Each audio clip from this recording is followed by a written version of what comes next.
अच्छा, गुरुजी कुछ गलत तो कर नहीं सकते, लेकिन मन में तो बात आ ही गई सुमित्रा के कि ये क्या हुआ, ये जो तीसरा है ये एकदम पिछड़ गया। लेकिन गुरुदेव कुछ ऐसा नहीं कर सकते। सबके नाम तो गुरुजी ने चौपाई में रखे हैं, और लक्ष्मण का नाम उन्होंने दोहे में रखा है। दोहे बहुत कम लिखे हैं उन्होंने, बड़ी बात वो दोहे में लिखते हैं। कोई विशेष बात जब कहनी हो तुलसीदास जी को तो दोहे का प्रयोग करते हैं। अति विशेष कहना हो तो सोरठे का, और तत्व का प्रकाशन करना हो तो छंद का, सवैये का। महती सत्ता का अनावरण करना हो तो श्लोक का। लक्षण धाम राम प्रिय सकल जगत आधार, गुरु वशिष्ठ तेहि राखा, लक्ष्मण नाम उदार। पहली अर्धाली में दो बड़ी बातें हैं, लक्षण धाम, इसके साथ है राम प्रिय। एक हल्का सा विभाजन कर दिया उसी समय गुरुदेव ने, राम प्रिय। पहले कह रहे लक्षण धाम, जितने शुभ लक्षण है, और सबसे बड़ा लक्षण है वैराग्य। वैराग्य से बड़ा कोई लक्षण नहीं है। कल्याणकारी लक्षण वैराग्य है। इससे धर्म की सिद्धि होती है, इसी से परमात्मा की प्राप्ति होती है, इसी से जीवन में सुख आता है। तो जिसके पास वैराग्य है, लक्षण धाम राम प्रिय। तीसरी बात और बता दी, सकल जगत आधार। सारी धरती जिसके माथे पे टिकी हुई है, जिसके फणों पर धरा धरी हुई है। कौन है जो हजार हजार फणों के ऊपर धरती को लिए बैठा है? केवल धरती को। ये केवल धरती को के भार को उठाता है लक्ष्मण, या कुछ और भी करता है? अरे धरती तो बहुत छोटी चीज है, ये तो ब्रह्म के भार को ढोता है। इसी पे तो परमात्मा सोता है। शेषशाही भगवान नारायण सोते कहां हैं? सर्पसैया पर। ये धरती का भार उठाता है। धरती तो बहुत छोटी। धरती का भार उठाने वाले भगवान है तो सही, भवो भारावताराय। भगवान किस लिए आते हैं धरती पर? भार उतारने। भवो भारावताराय, धरती के भार को उतारने के लिए भगवान आते हैं। तो धरा का भार किसके मस्तक पर है? लक्ष्मण के मस्तक पर केवल धरती का ही भार नहीं है, ब्रह्म का भार भी। परमात्मा भी वहीं विश्राम करता है, और अकेला नहीं, लक्ष्मी जी वहीं बैठे हुए हैं। तो तभी से है जब से नारायण है। इतना प्राचीन है ये। तब भरत का कोई अता पता भी नहीं था, तब रिपुदमन का तो पता भी नहीं था। ये तो पहले से सबसे पहले से। लक्षण धाम राम प्रिय, सकल जगत आधार, गुरु वशिष्ठ तेई राखा, लक्ष्मण नाम उदार।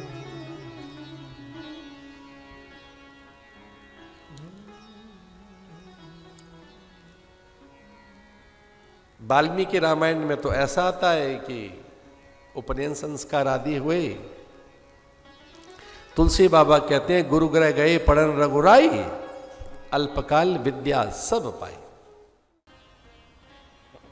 तो गंगा जी तो चरणों से निकली हैं, ब्रह्म का मंडलों में उनका वास रहा है, शिव के मस्तक पर बैठी हैं। पर ये सरयू महारानी कहां से आई है? सरस्वत्या, ये सरसा, सारसिया, ये कुछ और नहीं, ये भगवान के हृदय की आर्द्रता ही है जो ब्रह्मा ने सहेजी, हिमालय में रखी और वहां से सरक कर ये अयोध्या पहुंच गई। वाटर कल्चर करने के बाद उसके जल का पता नहीं लगता वो है क्या।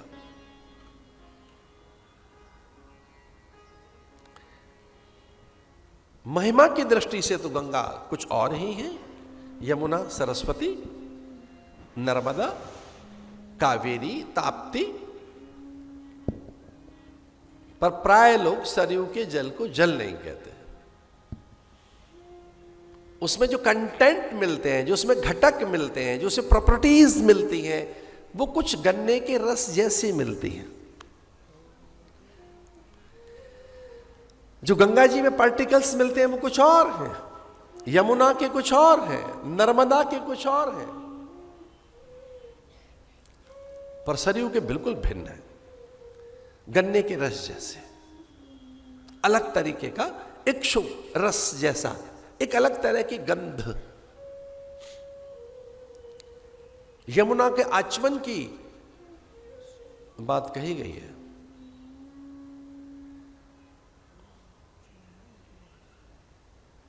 कितनी पुरानी दृष्टि है ऋषियों के। जलपान तो गंगा का बताया, गंगा जल का पान, लेकिन आचमन यमुना जी का। गंगा का स्नान और जलपान, आचमन यमुना जी का, नर्मदा जी का दर्शन। न तो आचमन बताया न स्नान बताया है, दर्शन। ताप्ती का स्मरण। सरयू ब्रह्म रस है, ब्रह्म रस। हमारे सारे सारोकार जल से होते हैं। अरे हमारा तो परमात्मा ही जल से पैदा हुआ है। हमारे तो भगवान का नाम नारायण ही नीर से बना है। नीर से ही तो पैदा हुआ है, पानी से ही तो परमात्मा बना है, पानी में ही तो रहता है। और सच मानिए, हम भी पानी की संतानें हैं। माता पिता के गीलेपन की तो उपज है हम, और है क्या? थोड़े माता पिता का गीलापन। पितरों को भी पानी देना है। हमारे साधुओं के झुंड में सनकादिक हैं, सन्यासियों का बड़ा समुदाय। वहां महादेव पहुंच गए, शिव। चूंकि गुरुदेव को 11वें दिन अभी तक मुख देखा नहीं है राम का। मर्यादा है कोई। प्रसूति का गृह में कैसे जाए पुरुष? अभी राम का मुख देखा कहां है?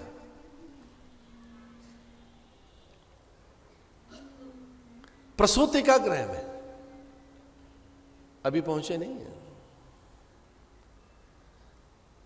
वाल्मीकि रामायण के अनुसार थोड़ा चल रहे हैं। तुलसी बाबा को लाएंगे, क्योंकि बिना तुलसी के उत्सव नहीं होगा। वाल्मीकि रामायण के अनुसार चलें तो 11वें दिन, 10वें दिन में सोवर सिद्धि हो जाती है। 11वें दिन नामकरण। कम से कम इतना समय लगाओ। शुद्धि करेगा कौन? पुरोहित। जीवन में पुरोहित जरूर रखो। ब्राह्मण घर में रहना चाहिए। घर में ब्राह्मण आए, पुरोहित आए, पुरोहिता नहीं आए। भगवान को मना कर दिया पांडवों ने कि जब आप हमारे पास हैं तो क्या पुरोहित की आवश्यकता है? हमारे पास हैं तो सही हमारे गुरु महर्षि वेदव्यास। हमारे पास हैं तो सही पिता में भीष्म। उनसे बड़ा कौन होगा? पिता में भीष्म से बड़ा ज्ञानी वो हमारे पास है। महर्षि वेदव्यास हमारे पास है। हमारे पास आप हैं तो सही। लेकिन भगवान ने कहा कि नहीं, पौरोहित्य कर्म के लिए एक ब्राह्मण होना चाहिए। कथा, घर में वार्ता, पूजन, कर्मकांड, होम, उत्सव, व्रत बंधन, व्रत की पूर्ति, व्रत संकल्प, व्रत उद्यापन, उत्थापन, पारंपरिक पूजन, नित्य नैमित्य कर्म में उस समय का दान, इसे बहुत संकोच के साथ आपसे एक मैं बात कह रहा था, आज से ही घर में पुरोहित को बुलाओ, पुरोहित को, जो पूर्व से आपका हित करता चला आएगा। धौम्य ऋषि उनके पुरोहित बनाए गए। एक अलग विषय है ये। धौम्य ऋषि के कारण कितने अनिष्टों की निवृत्ति हुई पांडवों की। एक पुरोहित की तो आंख फूट गई। उसने कहा मेरे यजमान का आप कुछ नहीं लेके जा सकते। शुक्राचार्य ने कहा मैं इनका पुरोहित हूं।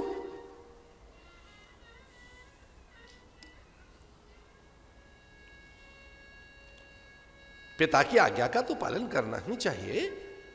ब्रह्मा जी ने आज्ञा दी वशिष्ठ को जाइए, पुरोहित बनकर रहना है आपको। और ऐसे एक अपनी मन की बात बता रहे थे, क्योंकि वो बहुत ही व्यक्तिगत बात है, बहुत संकोच में कह रहे हैं, मुझे भी कुछ देर के लिए कुंभ में पुरोहित बनना पड़ता है, कुछ देर के लिए अपने सन्यासियों का। मैं उनके संस्कार कराता हूं, क्योंकि सन्यासी अग्नि नहीं छू सकता, सन्यासी को अग्नि के स्पर्श का अधिकार नहीं है। लेकिन देखो भाग्य कैसा मेरा अच्छा है कि मुझे पूरे संत समाज ने अग्नि छूने का अधिकार दिया है कि आचार्य छू सकता है, अन्य नहीं, केवल आचार्य। एक आचार्य छुएगा अग्नि, वो हवन कराएगा, तो हमें हवन कराने का अधिकार है। अपने सन्यासियों का पौरोहित्य कर्म हम करते। ओम भू संन्यस्तम मया भव संन्यस्तम मया स्व संन्यस्तम मया ओम सर्वम संन्यस्तम मया। हम अपने सन्यासियों का संस्कार कराते हैं, उतनी देर के लिए मैं पंडित बन जाता हूं, उनका हवन करवाता हूं। वो केवल एकमात्र आचार्य को ही अधिकार है, और वहां कोई अग्नि स्पर्श नहीं करेगा, एकमात्र।